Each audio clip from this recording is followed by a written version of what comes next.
Mountain News First at 4 continues. President Joe Biden is in Western Kentucky to see the tornado damage for himself and meet with survivors. We just carried his remarks live here on WYMT a few minutes ago.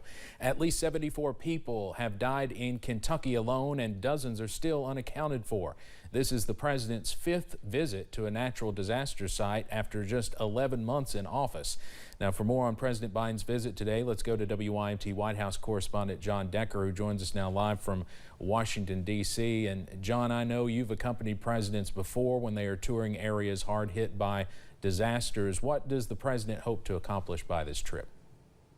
I have, Steve. Most recently, President Trump, in the aftermath of Hurricane Maria, which hit the island of Puerto Rico so hard, I accompanied President Trump down to Puerto Rico, in which he met with those impacted by that hurricane. Similarly, President Biden is meeting with those impacted by these tornadoes, meeting with families who may have lost loved ones, families who may have lost homes or businesses, trying to bring some sort of solace to those individuals. He's wearing the hat, Steve, of comforter-in-chief, and that is often the role that presidents play after these types of natural disasters. Yeah, there was some rare bipartisanship responding to this devastation. What can you tell us about that?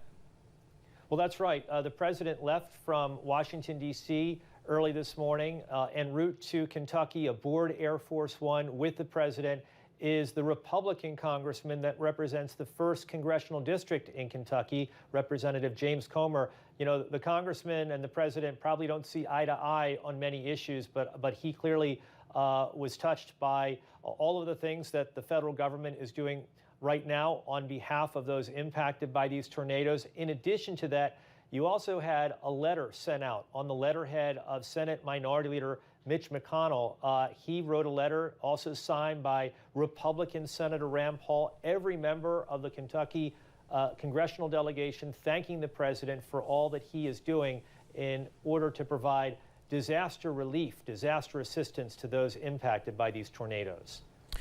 John, what does the president's disaster declaration mean for Kentucky? Obviously, it happened very fast.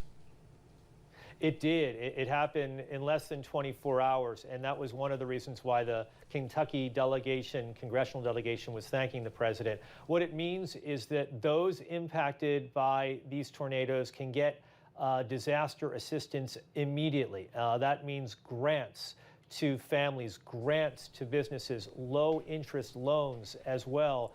That is so important for trying to rebuild lives, trying to rebuild the communities impacted by these tornadoes. You know this. You've seen the aerial footage. It's just devastating what has happened to these communities in Kentucky, 2 of which the president visited earlier today. Yeah, we actually had another federal disaster declaration earlier this year in our part of the state for historic flooding. It's certainly not been the best year for our state. President Biden asked the EPA to investigate if the climate crisis may have been a contributing factor to this tornado outbreak. Why is that significant? Well, it's significant in the sense that the president has made this point before, that having tornadoes this late in our calendar year, in December, of such intensity is rather unusual. That's the reason why he wants the EPA to investigate that. It won't change anything. It won't change anything in terms of all of the damage that individuals and families and businesses have suffered. It won't change anything in terms of providing relief to those families and businesses, but it's clearly one of those issues that, as you know, is an issue that's near and dear to the president. It's a big part of his social spending agenda, and I think that's one of the reasons why he asked the EPA to look into this particular issue. All right, John Decker, our White House correspondent, we appreciate your time this afternoon. Thank you, Steve. When other news today, out of Frankfort, more people who worked during the pandemic told lawmakers why they need to be included in essential worker bonus pay. Governor Beshear has already said he would like $400 million in American Rescue Plan money to be spent on bonuses for people who worked through the toughest days of the pandemic. WYMT's Phil Pendleton has more on what the workers had to say.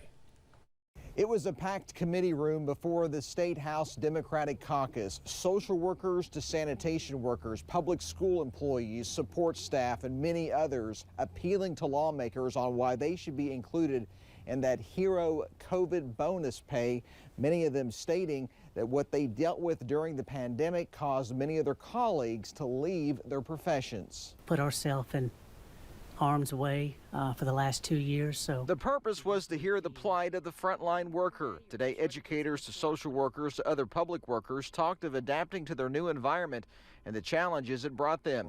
First up was Kelly Morrow, a juvenile justice worker from Mayfield, who made the trip to Frankfort amid the devastation that's in her hometown. She says her colleagues worked through the pandemic, which did not prevent youth from committing criminal offenses. Exposure is still a risk, and there's no good way to know whether the coworker who is a foot from you during a restraint is infected and exposing you or the youth to COVID-19. This was the second of 2 public hearings, and now today we learned there will be a third, a virtual hearing next week to give more people an opportunity to state why they should also be included in this hero COVID bonus pay for essential workers. In Frankfort, Phil Pendleton, now back to you. Who receives bonuses, if any, will be decided by the General Assembly when they consider the budget in next year's session that begins in January.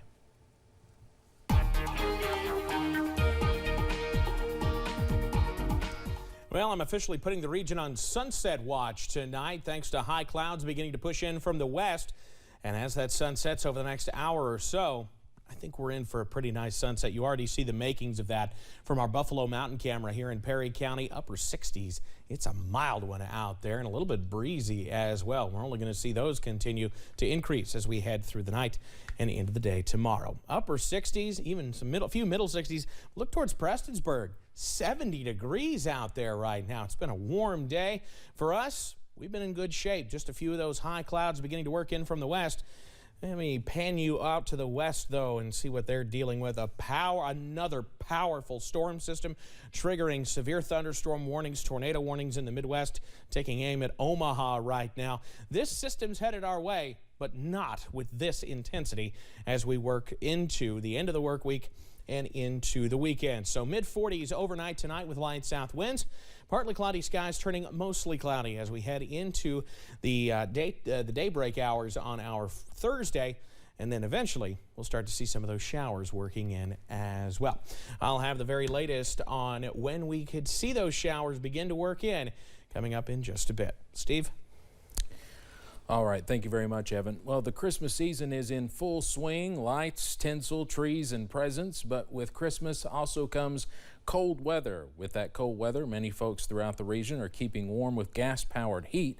Kerosene and propane heaters are notorious fire starters, and the Pikeville Fire Department is warning the public about these dangers. Along with your typical smoke detectors, officials with the fire department say carbon monoxide detectors are also an important thing to have in your home when using these heating methods, along with proper ventilation. When we're using heat sources, we want to make sure to keep them ventilated. So gas, heat, propane heat all has to have ventilation, so keep windows cracked and things like that to where we can get proper ventilation to keep everyone safe. Along with the dangers of carbon monoxide and ensuring proper ventilation, Fleming also says to ensure there is 3 feet of space around all sides of your heat source. We'll have more ways to put a freeze on holiday fires from the Pikeville Fire Department coming up tonight at 6. Local troopers are feeling the holiday spirit and spreading it to kids near and far. WYMT's Buddy Forbes has more about the annual Shop with a Trooper program that is back to basics after the pandemic changed things up last Christmas. Kentucky State Police Post 9 made a trip to Walmart today, but it was for much more than a milk run, as troopers filled the toy and clothing sections for the annual Shop with a Trooper.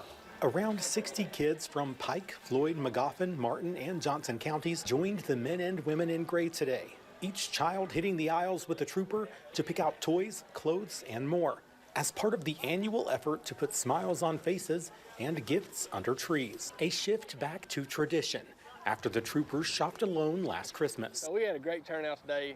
This is probably the most troopers we've had in the last probably 4 or 5 years. So it was a real good turnout. And I think part of that goes to last year, the kids weren't able to be with us because of COVID. So they wanted to come out this year and make it better than ever. After the shopping spree, the kids hit McDonald's for lunch. The troopers say it was just nice to have their smiling faces back in person this year. In Pikeville, Buddy Forbes, WYMT Mountain News. Coming up at 6, we'll have more from some of those smiling faces the troopers contributed to this year. A bill that would avert the nation's default on its debt is on its way to President Biden's desk with possibly just hours left to spare. The House voted early this morning to raise the national debt ceiling by $2.5 trillion. The vote followed a similar move in the Senate on Tuesday, and it came after Treasury Secretary Janet Yellen warned that the U.S. could reach its debt limit as early as today. The issue would not have to be addressed again until after next year's midterm elections. Martin Luther King Jr.'s family does not want to celebrate MLK Day unless there's action on voting rights legislation. They want President Biden and lawmakers to put as much effort into passing these bills as they did into passing the $1 trillion infrastructure bill. The King family and activists are planning to rally supporters in Phoenix, Arizona on January 15th, the day of King's birthday. On January 17th, the federal holiday honoring King, they plan to march in Washington, D.C. Coming up on First at 4, consumers hold back on a holiday shopping splurge. That and more in our Money Watch report. And continuing to keep an eye on showers working into the region as soon as tomorrow. I'll have all the details on the way.